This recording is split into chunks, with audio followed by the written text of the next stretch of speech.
Hello there.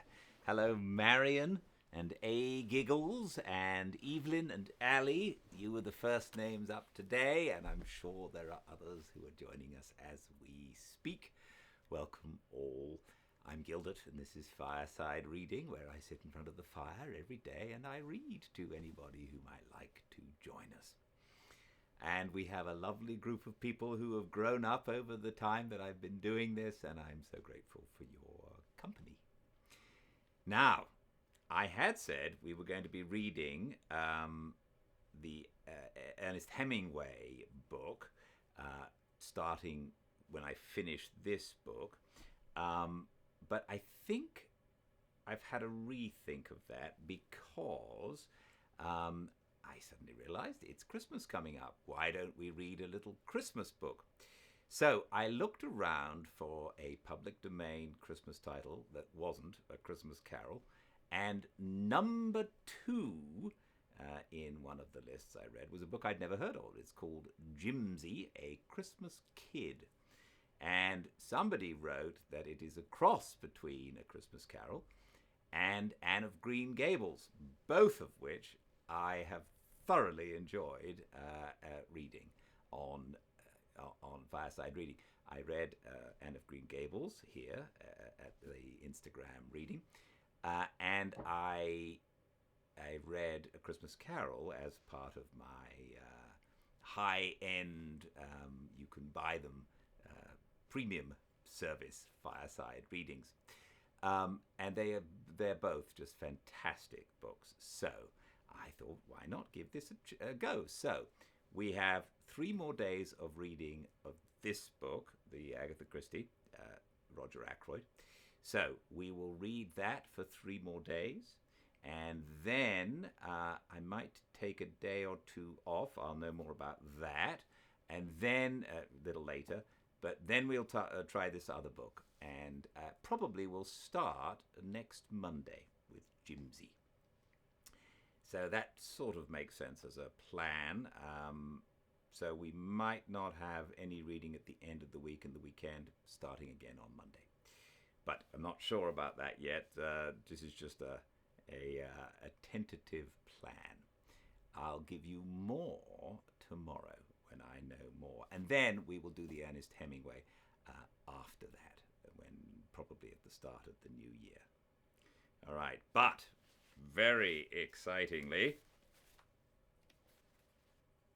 we're going to continue now with Agatha Christie and see what happened. Things are coming to a head.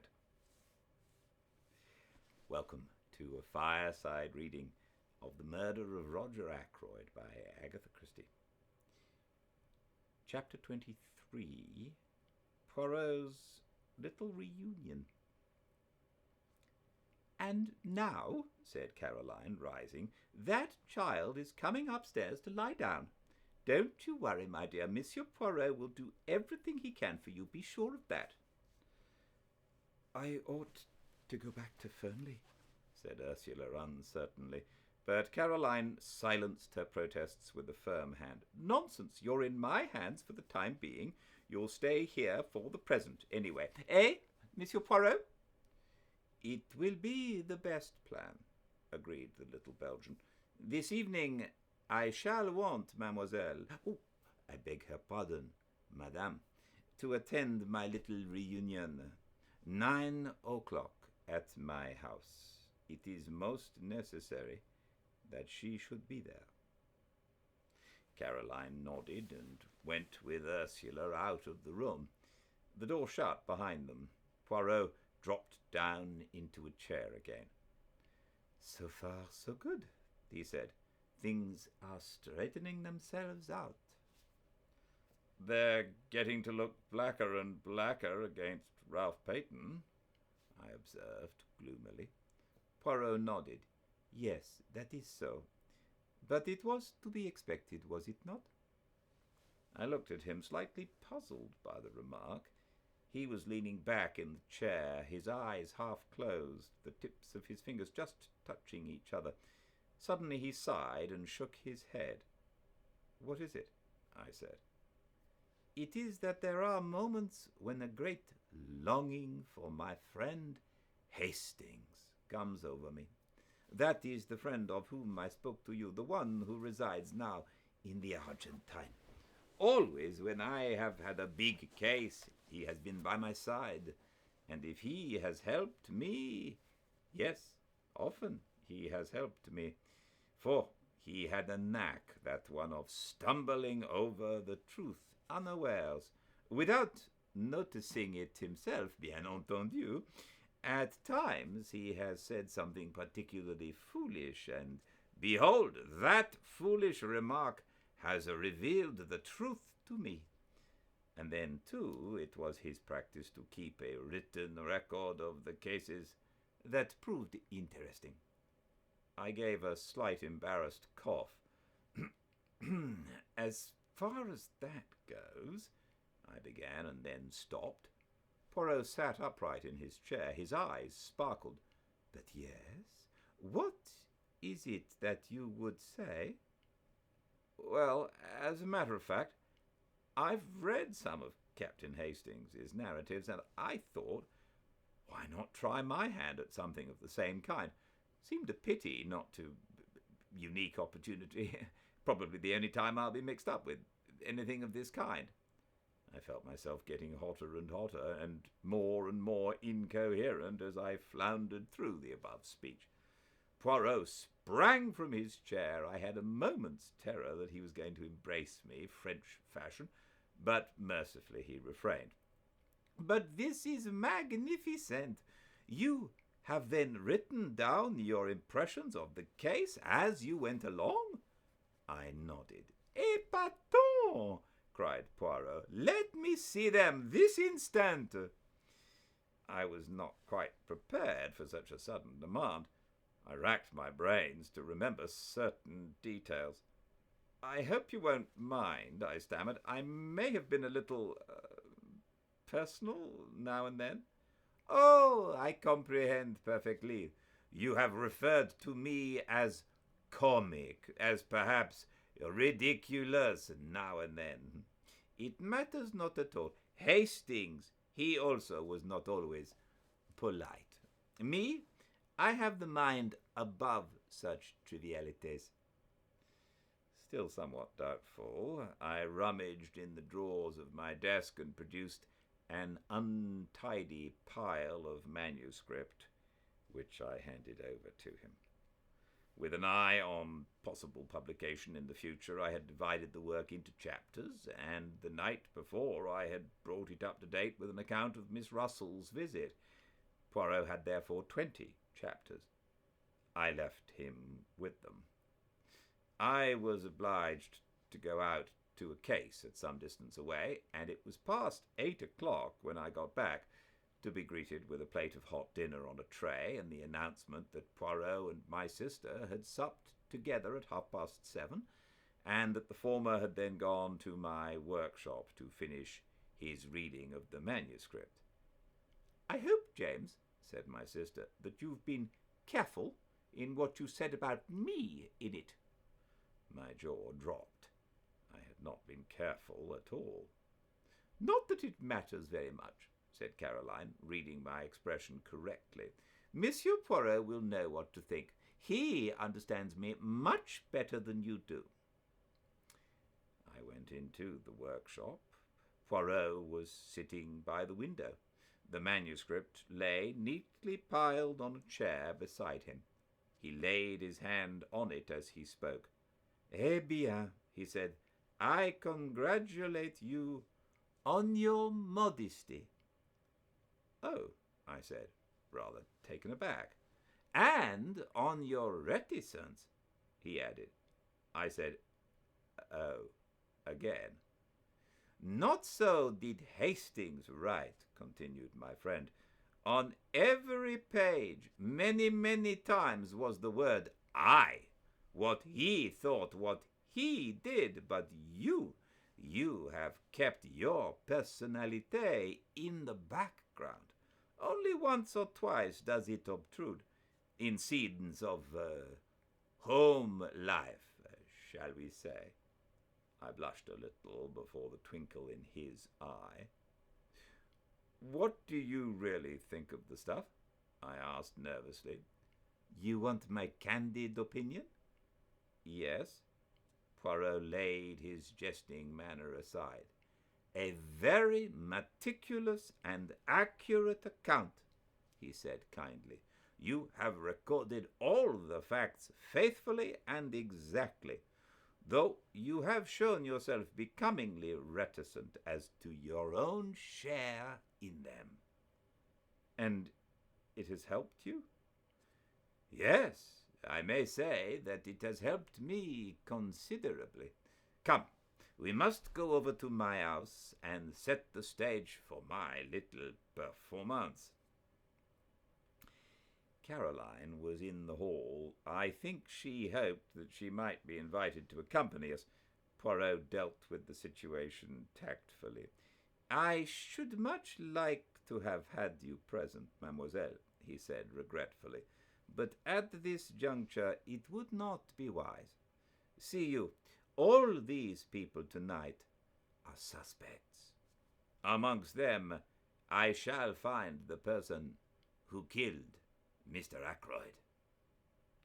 You really believe that? I said incredulously.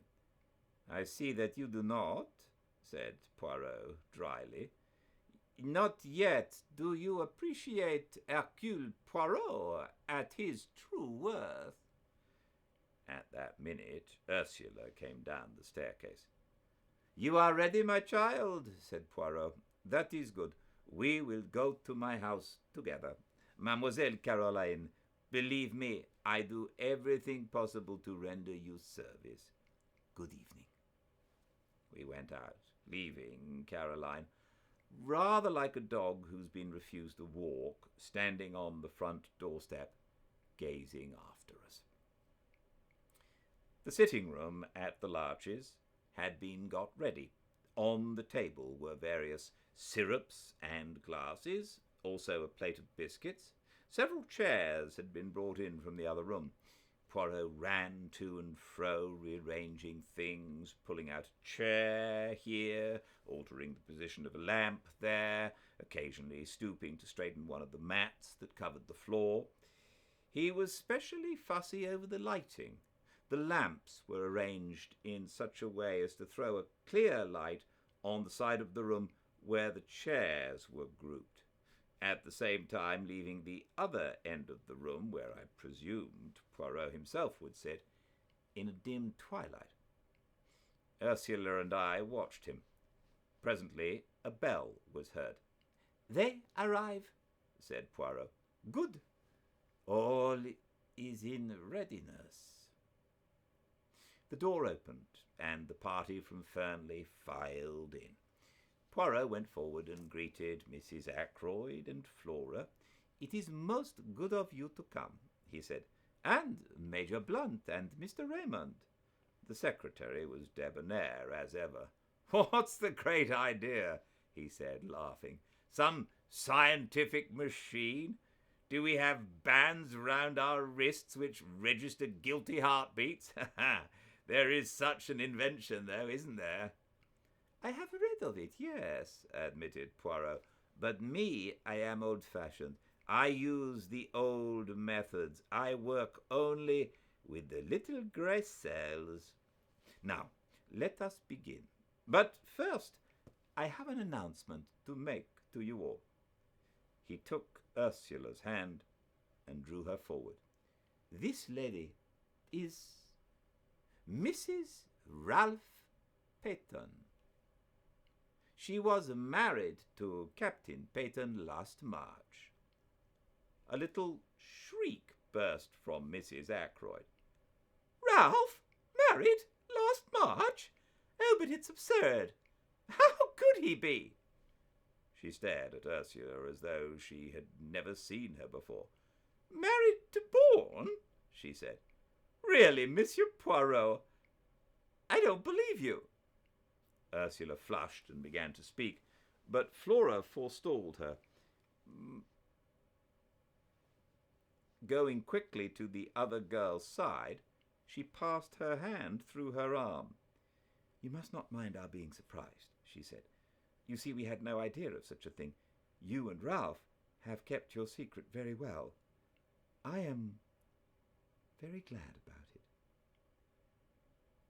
You are very kind, Miss Ackroyd, said Ursula in a low voice, and you have every right to be exceedingly angry. Ralph behaved very badly, especially to you. You needn't worry about that, said Flora, giving her arm a consoling little pat. Ralph was in a corner and took the only way out. I should probably have done the same in his place. I do think he might have trusted me with the secret, though. I wouldn't have let him down. Poirot rapped gently on a table and cleared his throat significantly. The board meeting's going to begin, said Flora. Monsieur Poirot hints that we mustn't talk. But just let me tell you one thing. Just tell me one thing. Where is Ralph? You must know, if anyone does. But I don't, cried Ursula, almost in a wail. That's just it. I don't. Isn't he detained at Liverpool? Asked Raymond. It said so in the paper. He is not at Liverpool, said Poirot shortly. In fact, I remarked, no one knows where he is. Excepting Hercule Poirot, eh? Said Raymond. Poirot replied seriously to the other's banter. Me? I know everything. Remember that. Geoffrey Raymond lifted his eyebrows. Everything? He whistled. Whew, that's a tall order. Do you mean to say you can really guess where Ralph Peyton is hiding? I asked incredulously. You call it guessing, I call it knowing, my friend. In Cranchester? I hazarded. No, replied Poirot gravely, not in Cranchester. He said no more, but at a gesture from him the assembled party took their seats. As they did so, the door opened once more, and two other people came in and sat down near the door. They were Parker and the housekeeper. The number is complete, said Poirot. Everyone is here. There was a ring of satisfaction in his tone, and with the sound of it I saw a ripple of something like uneasiness pass over all those faces grouped at the other end of the room. There was a suggestion in all this as of a trap that has closed. Poirot read from a list in an important manner. Mrs. Ackroyd, Miss Flora Ackroyd, Major Blunt, Mr. Geoffrey Raymond, Mrs. Ralph Peyton, John Parker, Elizabeth Russell. He laid the paper down on the table. What's the meaning of all this? Began Raymond. The list I have just read, said Poirot, is a list of suspected persons. Every one of you present had the opportunity to kill Mr. Ackroyd. With a cry, Mrs. Ackroyd sprang up, her throat working. I don't like it, she wailed. I don't like it. I would much prefer to go home. You cannot go home, madame, said Poirot sternly, until you have heard what I have to say. He paused a moment, then cleared his throat. I will start at the beginning. When Miss Ackroyd asked me to investigate this case, I went up to Fernley Park with the good Dr. Shepherd. I walked with him along the terrace, where I was shown the footprints on the window-sill. From there, Inspector Ragland took me along the path which led to the drive. My eye was caught by a little summer house, and I searched it thoroughly. I found two things, a scrap of starched cambric and an empty goose quill. The scrap of cambric immediately suggested to me a maid's apron. When Inspector Raglan showed me his list of the people in the house, I noticed at once that one of the maids, Ursula Bourne, the parlour maid, had no real alibi. According to her own story, she was in her bedroom from 9:30 until 10. But supposing that instead she was in the summer house, if so, she must have gone there to meet someone. Now, we know from Dr. Shepherd that someone from the outside did come to the house that night, the stranger whom he met just by the gate. At a first glance, it would seem that our problem was solved, and that the stranger went to the summer house to meet Ursula Bourne. It was fairly certain that he did go to the summer house because of the goose quill. That suggested at once to my mind a taker of drugs, and one who had acquired the habit on the other side of the Atlantic, where sniffing snow is more common than in this country. The man whom Dr. Shepherd had met had an American accent, which fitted in with that supposition. But it was held up by one point. The times did not fit. Ursula Bourne could certainly not have gone to the summer house before 9:30, whereas the man must have got there by a few minutes past 9. I could, of course, assume that he waited there for half an hour. The only alternative supposition was that there had been 2 separate meetings in the summer house that night. Eh bien, as soon as I went into that alternative, I found several significant facts. I discovered that Miss Russell, the housekeeper, had visited Dr. Shepherd that morning and had displayed a good deal of interest in cures for victims of the drug habit. Taking that in conjunction with the goose quill, I assumed that the man in question came to Fernley to meet the housekeeper, and not Ursula Bourne. Who then did Ursula Bourne, come to the rendezvous to meet? I was not long in doubt. First, I found a ring, a wedding ring with "From R" and a date inside it.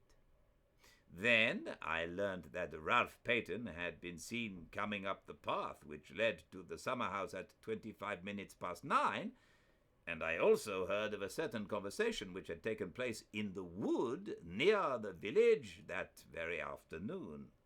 A conversation between Ralph Peyton and some unknown girl. So, I had my facts succeeding each other in a neat and orderly manner. A secret marriage, an engagement announced on the day of the tragedy, the stormy interview in the wood, and the meeting arranged for the summer house that night. Incidentally, this proved to me one thing, that both Ralph Peyton and Ursula Bourne, or Peyton, had the strongest motives for wishing Mr. Ackroyd out of the way. And it also made one other point unexpectedly clear. It could not have been Ralph Peyton who was with Mr. Ackroyd in the study at 9:30. So, we come to another and most interesting aspect of the crime. Who was it in the room with Mr. Ackroyd at 9:30? Not Ralph Peyton, who was in the summer house with his wife. Not Charles Kent, who had already left. Who then? I posed my cleverest, my most audacious question. Was anyone with him? Poirot leaned forward and shot the last words triumphantly at us, drawing back afterwards with the air of one who has made a decided hit. Raymond, however, did not seem impressed and lodged a mild protest.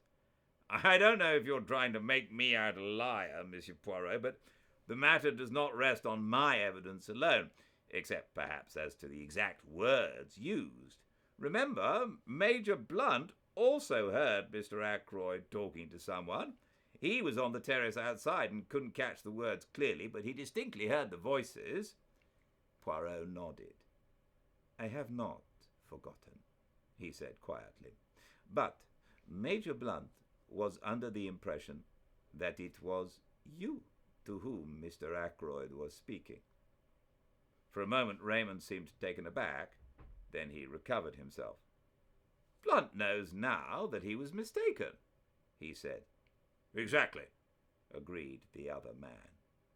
"Yet there must have been some reason for his thinking so," mused Poirot. "Oh, no," he held up his hand in protest. "I know the reason you will give, but it is not enough. We must seek elsewhere. I will put it this way. From the beginning of the case, I have been struck by one thing: the nature of those words which Mr. Raymond overheard. It has been amazing to me that no one has commented on them, has seen anything odd about them." He paused a minute and then quoted softly, "The calls on my purse have been so frequent of late that I fear it is impossible for me to accede to your request." "Does nothing strike you as odd about that?" "I don't think so," said Raymond. "He has frequently dictated letters to me using almost exactly those same words." "Exactly!" cried Poirot. "That is what I seek to arrive at. Would any man use such a phrase in talking to another?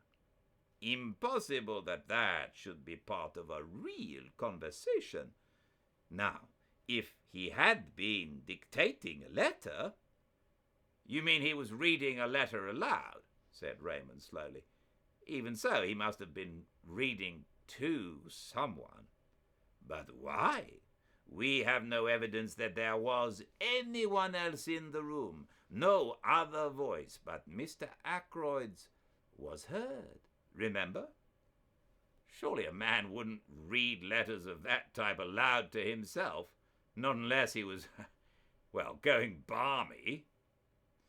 "You have all forgotten one thing," said Poirot softly. "The stranger who called at the house that preceding Wednesday." They all stared at him. "But yes," said Poirot, nodding encouragingly, "on Wednesday. The young man was not of himself important, but the firm he represented interested me very much." "The Dictaphone Company," gasped Raymond. "I see it now. A dictaphone. That's what you think?" Poirot nodded. "Mr. Ackroyd had promised to invest in a dictaphone, you remember. I had the curiosity to inquire of the company in question. Their reply is that Mr. Ackroyd did purchase a dictaphone from their representative. Why he concealed the matter from you, I do not know." "He must have meant to surprise me with it," murmured Raymond.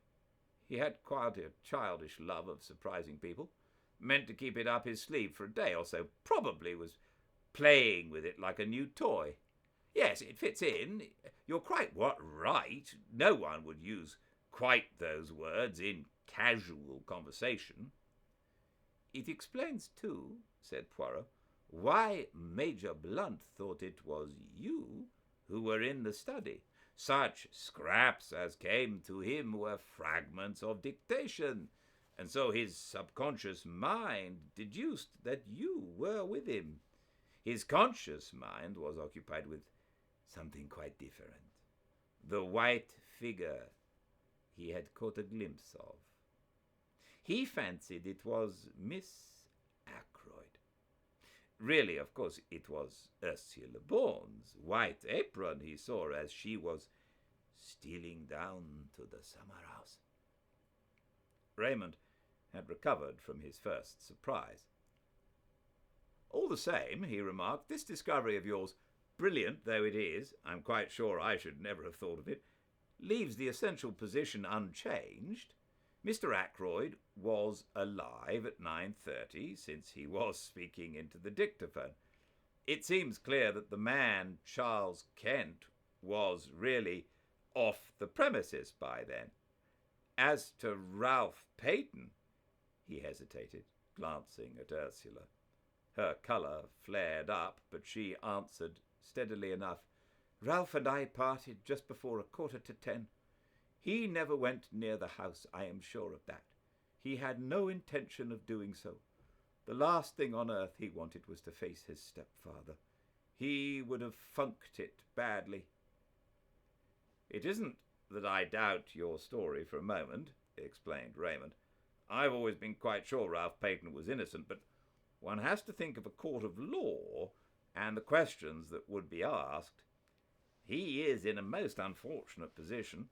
But if he were to come forward," Poirot interrupted. "That is your advice, yes? That he should come forward?" "Certainly. If you know where he is." "I perceive that you do not believe that I do know. And yet I have told you just now that I know everything. The truth of the telephone call, of the footprint on the windowsill, of the hiding place of Ralph Peyton." "Where is he?" said Blunt sharply. "Not very far away," said Poirot, smiling. "In Cranchester?" I asked. Poirot turned towards me. "Always you ask me that. The idea of Cranchester, it is with you an idée fixe." "No, he is not in Cranchester. He is there." He pointed a dramatic forefinger. Everyone's head turned. Ralph Peyton was standing in the doorway.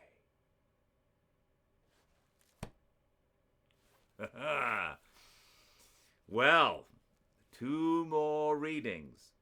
The Sun Also Rises is going to be read a little later. We're going to have a Christmas story starting probably next Monday. So, all very exciting stuff. I can't wait to see what happens here. And we will see a little bit more tomorrow at the same time and place, 5 Pacific at Fireside Reading on Instagram. Until then, everyone, I do hope you stay very, very well.